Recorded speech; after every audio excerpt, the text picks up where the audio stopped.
Vamos a la palabra de hoy. Y ustedes saben que siempre tengo la mala costumbre o el vicio de ponerle título a la charla. Y allí lo tienen en pantalla, desorden. Pero la palabra desorden va a ser la primera de 3 palabras: desorden, vacío y oscuridad. Así es el título original de la charla de esta mañana. Desorden, vacío y oscuridad. Y son palabras que se encuentran en la Biblia y particularmente se encuentran en el inicio mismo de la Biblia, en Génesis, capítulo 1, versículos 1 y 2. Así que les invito a abrir la palabra en esta parte de la Biblia. Es muy fácil, los que no manejan Biblia. Como Génesis es el primer libro de la Biblia y no más, abre la tapa, 2 o 3 páginas y ya está plantado entonces en este pasaje. Y dice: Dios en el principio creó los cielos y la tierra. Siguiente. La tierra era un caos total. Las tinieblas cubrían el abismo y el Espíritu de Dios se movía sobre la superficie de las aguas. En Reina Valera dice: la tierra estaba desordenada y vacía y las tinieblas cubrían el abismo. 3 estados que la Biblia nos relata acerca de cómo estaban las cosas en el inicio, en el principio. Lo primero que quiero comentarles es que Génesis, la palabra Génesis, significa justamente esto: orígenes, comienzo. Es una palabra que viene del hebreo, y esa palabra hebrea es Bereshit, y significa principio. En la antigüedad los libros eran denominados por la primera palabra que estaba escrita en el libro, y como ustedes van a ver y ven en su texto, van a ver que empieza en el principio, y por eso se determinó y se tituló el libro Principio, Génesis. Y así el Pentateuco, o sea, los 5 libros del inicio de la Biblia, del Antiguo Testamento. Y hoy estamos parados en el relato del comienzo de todas las cosas. De pronto, el autor de este libro, por supuesto inspirado por el Espíritu Santo, en la mayoría de los comentaristas dicen que fue Moisés. Y a Moisés, por supuesto, se le atribuye también la autoría de los otros libros del Pentateuco. Entonces, más allá de quién fue el autor humano, quién fue el que escribió esto, lo que tenemos que entender, lo que tenemos que aceptar, es que esta palabra, y en esta palabra y por esta palabra se nos cuenta cómo fueron los inicios de todas las cosas. Dice: en el principio creó Dios. Y si yo tendría que elegir de este primer versículo una palabra central, es la palabra Dios. O sea, en el principio, Dios. ¿Cuándo fue el principio? No lo podemos determinar con claridad, y aún científicamente todavía hay dudas y cuestionamientos al respecto. Y este libro de Génesis no se encarga de revelarnos cuándo fue el principio, pero sí nos dice que la causa del principio fue Dios. Dios es el autor, Dios es el ejecutor, Dios es el que llevó adelante las cosas, Dios es el que puso manos a la obra, Dios es el Dios que puso orden. Y yo quisiera subrayar esto porque así como tenemos estos 3 niveles, 3 ambientes, 3 estados de desorden, de vacío y de oscuridad, yo quisiera trasladarlo, esos 3 estados, a la vida nuestra, a la vida de cada uno de nosotros. Y en la vida de todos nosotros nos vamos a encontrar identificados, que en algún momento nos encontramos también identificados con esos estados del inicio, del comienzo: desorden, vacío y oscuridad. Y estos tres estados es lo que yo quiero compartir en esta mañana con todos ustedes y también con nuestros seguidores, oyentes, aquellos que están a través de las redes virtuales siguiéndonos. La primera palabra o primer estado que vamos a mirar juntos es el del desorden. Usted vio en la placa al inicio, me decía Damián que le gustó haber elegido la habitación de un adolescente. Y yo no sé por qué se le ocurrió esto, pero cualquier parecido con la realidad es pura casualidad. Pero quienes tienen algún adolescente ya pasaron, pero realmente lo que mejor describe el desorden de la creación es la habitación de un adolescente. Desorden. En realidad, desorden y vacío en el hebreo estaban muy unidos, especialmente en este relato. Están íntimamente relacionados. Y ambos, desorden y vacío, son lo contrario a la vida. Desorden y vacío es la antivida, es la oposición a la vida. Y también tiene un trasfondo de desierto, desolación. Entonces, podemos darnos cuenta que el desorden es contrario al propósito y al diseño de Dios. El desorden no tiene que ver con Dios, por el contrario, tiene que ver con un estado en el que Dios no estaba. Pero cuando Dios se hace cargo, cuando Dios interviene, cuando Dios actúa, lo primero que empieza a hacer es a poner justamente lo que necesitaba corregir esto. Puso orden. Puso orden. Dios intervino para ordenar las cosas. Dios intervino para que el caos cese. Dios intervino para que la vida surja. Y yo quisiera que pensemos un poco en el estado de nuestra vida, no solo antes de conocer al Señor, en el cual el desorden podía llegar bien ser representativo de aquel estado en el que nosotros también estuvimos, desorden. Es que el desorden lo podemos tener en todos los ambientes de nuestra vida, en todos los órdenes de nuestra vida. Cuando tenemos desorden financiero, tenemos problemas. Cuando en un hogar hay desorden económico, mal manejo del dinero, hay desorden. Y el desorden trae dolor, el desorden trae caos.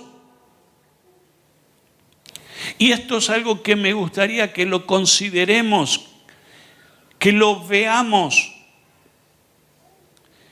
Un desorden financiero va a llevarnos a deudas, va a llevarnos a hacer compras que después nos damos cuenta que no fueron útiles. O hemos hecho esfuerzos por algo que cuando pasa el tiempo decimos, ¿para qué he hecho esto? Este es un tiempo, y especialmente en esta época de Argentina, donde la economía es un caos, donde los hogares de los hijos de Dios y de las hijas de Dios tienen que ser un orden. Tenemos que contrarrestar esto que está ocurriendo a nivel de nuestra nación y no permitir que este caos ingrese a nuestra casa, ingrese a nuestras vidas, pase a establecerse como un centro odioso en las conversaciones de nuestra familia. Otro aspecto de desorden es el mal manejo del tiempo. ¿Cómo invertís tus horas? Yo es algo que estoy en este momento con cierta deuda porque tengo que revisar algunas de mis inversiones horarias. Pero, ¿cómo manejamos el tiempo? ¿En qué invertimos nuestro tiempo? ¿En qué invertimos nuestras horas? ¿En qué invertimos nuestros días? ¿Sabe que cuando uno hace una mala inversión del tiempo, surge una sensación de vacío? Por eso están tan entrelazadas, porque ve que el tiempo va, que los días pasan y uno se vuelve improductivo. Uno se vuelve estéril, uno se vuelve sin propósito y pierde propósito. Por eso es que necesitamos revisar nuestra agenda. Necesitamos revisar cómo estamos empleando nuestro tiempo.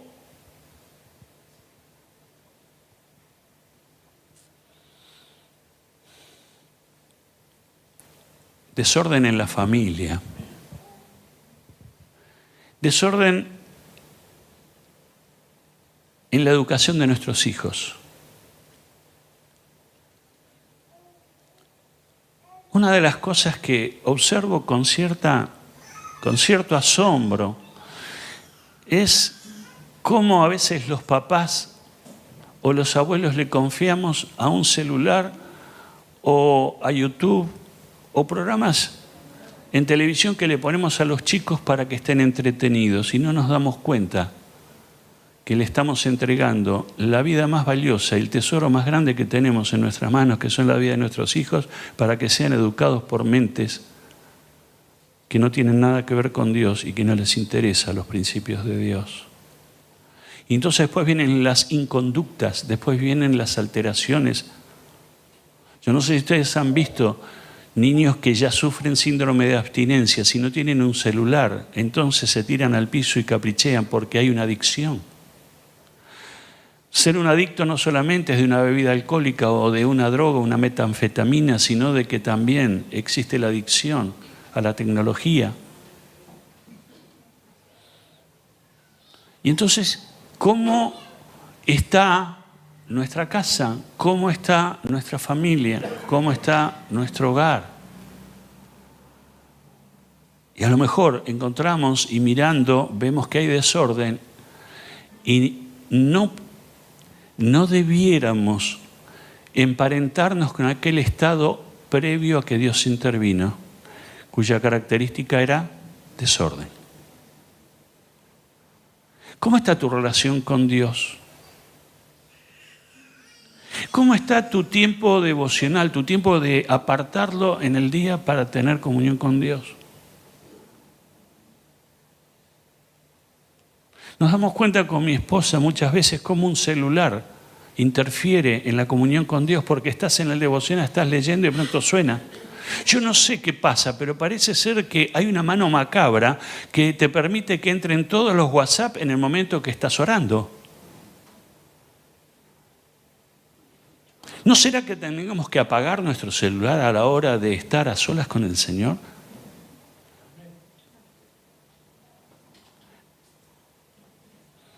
Pero yo te digo cuál es alguna de las excusas. No, pero déjalo prendido por si hay alguna emergencia. Mira, si hay una emergencia te van a tirar la puerta abajo. Te van a llamar por teléfono. De alguna manera se van a comunicar, de alguna manera te va a llegar.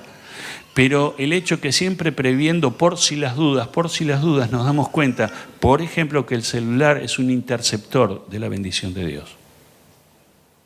¿Por qué? Porque me quita el momento de estar a solas con el Señor. De mi tiempo de comunión con Dios, de mi tiempo devocional con Dios, de mi tiempo separado para estar en comunión con el Señor. ¿Sabe una cosa? No se sobrevive a este tiempo si usted no tiene un buen tiempo devocional. Usted va a ser una víctima, usted va a ser un cadáver espiritual si no se levanta en este tiempo y pone orden en su relación con Dios.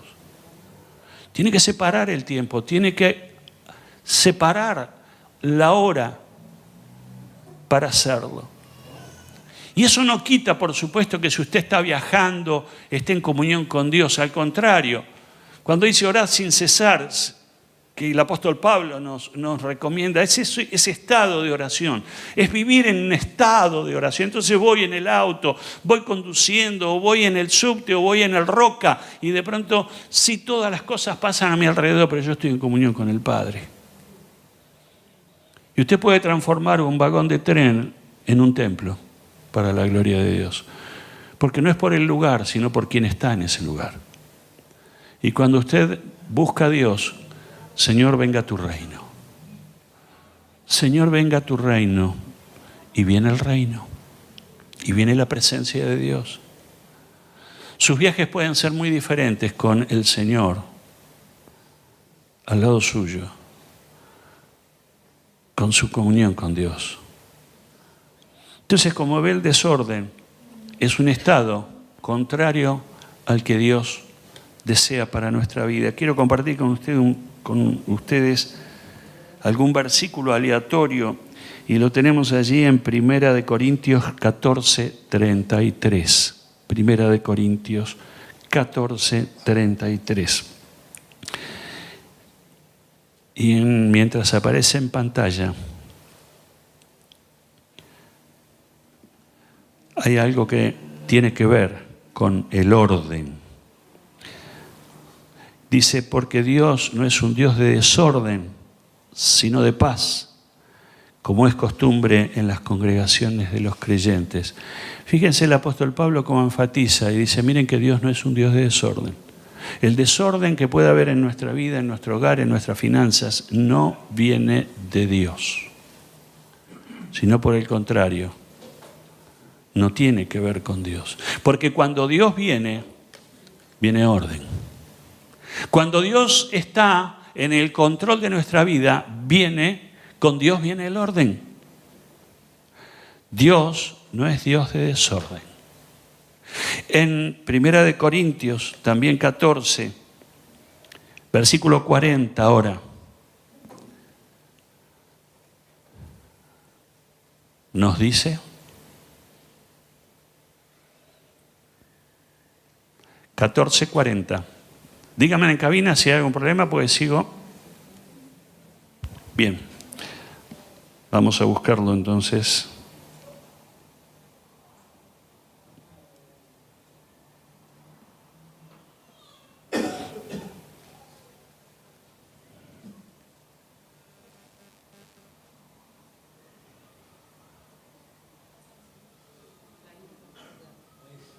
¿Llegó? Bien.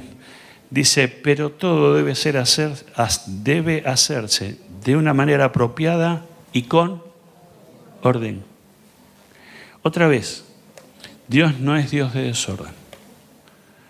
Todo lo contrario, Dios es un Dios de orden. Yo he mencionado 3 cosas, pero a lo mejor te lleva esto a pensar en otras áreas de tu vida, en otros ambientes de tu vida, donde hay algo de desorden. Y creo que la charla de esta mañana nos tiene que motivar para ir a poner orden donde no lo tenemos, orden donde estamos carecientes, orden donde estamos débiles, orden donde las cosas no están en el lugar correcto. Ahora, ¿cuál es el principio para traer orden a mi vida? Es la voluntad de Dios. Tengo que saber, conocer y estudiar lo que Dios dice, porque cuando me adecuo a la voluntad de Dios, cuando hago la voluntad de Dios, automáticamente viene el orden. Porque el orden es producto de la obediencia. Así que el Señor nos ayude a trabajar en esta área de nuestra vida. El segundo estado, ¿se acuerdan? Vacío, el vacío. Está relacionado con el anterior, lo hemos hablado. Pero una vida vacía es una vida sin propósito. Es una vida que solo cumple años, pero carece de significado. Es una vida gris, sin metas, sin impacto en el medio en el que vive. ¿Se ha sentido vacío? ¿Se ha sentido, a lo mejor en este tiempo? Porque a veces decimos, pero pastor, yo me sentía vacío cuando no conocía a Jesucristo, cuando no había entendido el Evangelio, cuando no había nacido de nuevo. Yo estaba vacío. Pero ¿sabe una de las cosas que nos llama la atención? Es que muchas veces cuando también llegamos al Señor y andamos en el camino del Señor, en algunos tramos del camino sentimos vacío. Soy cristiano, soy creyente, pero me siento vacío y me pregunto dónde está Dios en esta circunstancia que estoy viviendo. Vacío. ¿Dónde está Dios en esta situación por la que estoy atravesando? Vacío. Ahora, no es un problemón sentir un vacío si es que tomo las medidas correspondientes para llenar el vacío. Lo primero que tengo que tener en cuenta es que no lo puedo llenar con cualquier cosa. Un vacío, o sea, un vaso vacío como este, aunque está lleno, lo puedo llenar con distintos líquidos. Puedo poner jugo, puedo poner agua mineral, puedo poner agua de la canilla, puedo poner distintas sustancias, porque el envase me permite poner distintas cosas, pero no es lo mismo. El envase de mi vida no es que pongo cualquier cosa para resolver mi problema existencial, mis dudas, mi estado de languidez interior. Si no lo lleno con Dios, estoy en problemas. Si no lo lleno con el Señor, estoy en dificultades. Entonces no es cuestión de llenar un vacío con cualquier cosa.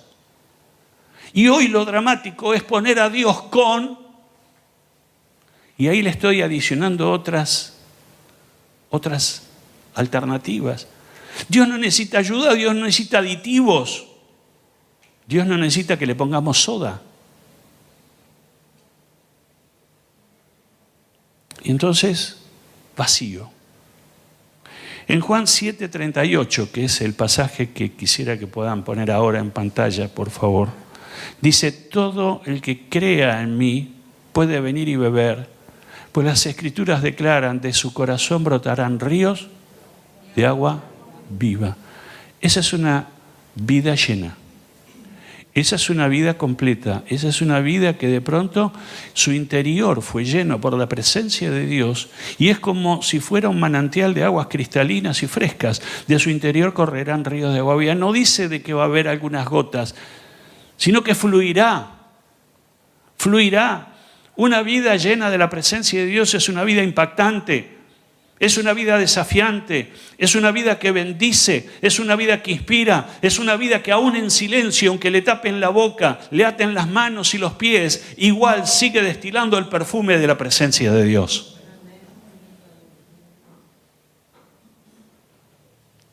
Yo me pregunto, me lo preguntaba cuando estaba meditando en esto, ¿soy una fuente de agua? ¿Soy un río de agua viva? ¿De mi interior brota esa vida, esa presencia? Para pensar, ¿no es cierto? Cualquier cosa no justifica, o sea, con cualquier cosa no justifica llenar nuestra vida, no es lo mismo. No es estar lleno de cualquier cosa, no es lo mismo, es estar lleno de la presencia de Dios. Es estar lleno de la gloria de Dios. Y estas personas impactan. Estas personas afectan. Cuando digo afectan, no negativamente, sino positivamente. Estas personas influyen. Estas personas son determinantes en el lugar donde se mueven. Estas personas son puntos de atracción. Estas personas atraen a otros a sí mismas para preguntarle: ¿qué tenés vos que yo no tengo? ¿Alguien te ha preguntado alguna vez: ¿qué tenés vos que yo no tengo y quiero tener? Es que a lo mejor nos estamos diluyendo, es que a lo mejor nos estamos volviendo grises. Hemos perdido el efecto, hemos perdido el alcance, hemos perdido el propósito. El tercer estado que allí en Génesis 1 y 2 se nos revela son las tinieblas. Son las tinieblas.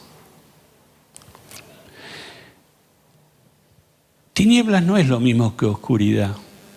Oscuridad es ausencia de luz. El lugar oscuro es un lugar donde no hay luz. Pero no necesariamente es negativa la oscuridad. Y en un instante voy a ampliar esto.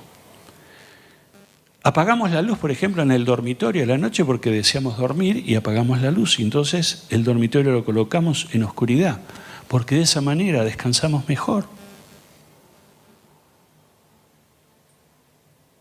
La oscuridad en sí misma es ausencia de luz y no debiera de tener inconveniente alguno, pero la palabra que se menciona en la Biblia es tiniebla. Y la palabra tiniebla no es lo mismo que oscuridad. Es más que oscuro. La palabra tiniebla es un estado siniestro. Significaba que antes de la intervención de Dios la tierra estaba desordenada, vacía y había una oscuridad siniestra que gobernaba, que tenía el dominio de la antivida. Y esto me hizo pensar, yo no sé cuántos de ustedes han tenido experiencias sobrenaturales con la oscuridad, con la tiniebla. Yo no sé cuántos de ustedes han experimentado esa sensación tan desagradable del mundo espiritual, de la oscuridad, del mundo espiritual gobernado por Satanás. Yo me atrevo a decir que este es un tiempo donde hay muchas manifestaciones terroríficas de parte de la oscuridad, aún en la casa de los hijos de Dios.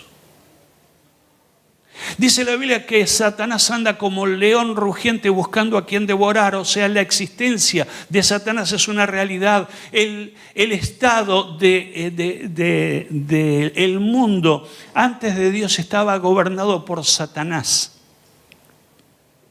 Por eso estaba desordenado, por eso estaba vacío, por eso estaba en tinieblas.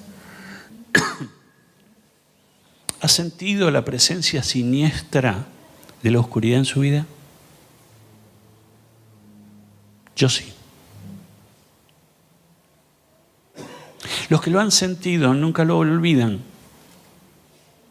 Y podrán pasar cosas, pero no olvidan que esos encuentros fueron encuentros desagradables, donde dejan más que una sensación, a uno lo coloca en un estado en el cual uno no quiere estar, uno no quiere tener contacto. Pero permítame decirle algo más.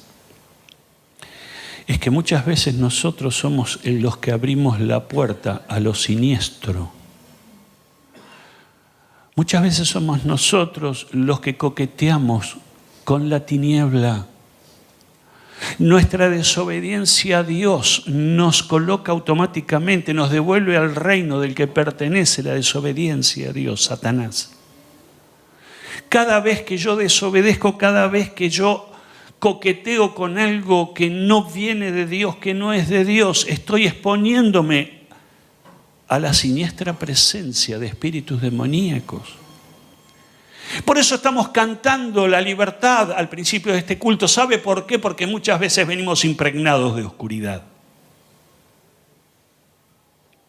Y necesitamos hacer un corte rotundo con aquello que tiene su origen, su razón de existencia en la oscuridad. ¿Y por qué digo esto? Quisiera compartir con ustedes el versículo de primera de Juan 1:5. Y dice, este es el mensaje que oímos de Jesús y que ahora les declaramos a ustedes. Dios es luz y en Él no hay nada de oscuridad. Aleluya. No hay nada de oscuridad. No existe una posibilidad, no existe posibilidad alguna de que Dios tenga algún tipo de oscuridad. Por el contrario, Dios es luz. Y como yo estoy en Dios, estoy en la luz. Juan, Evangelio de Juan ahora, 8:12, un versículo que ustedes lo conocen de memoria. Y dice, Jesús habló una vez más al pueblo y le dijo, yo soy la luz del mundo. Si ustedes me siguen, no tendrán que andar en la oscuridad porque tendrán la luz que lleva a la vida. Ustedes tendrán la luz de la vida. El que cree en mí, el que cree en mí, tiene la luz de la vida. Anda en la luz, es luz. Tengo que revisar mis estados.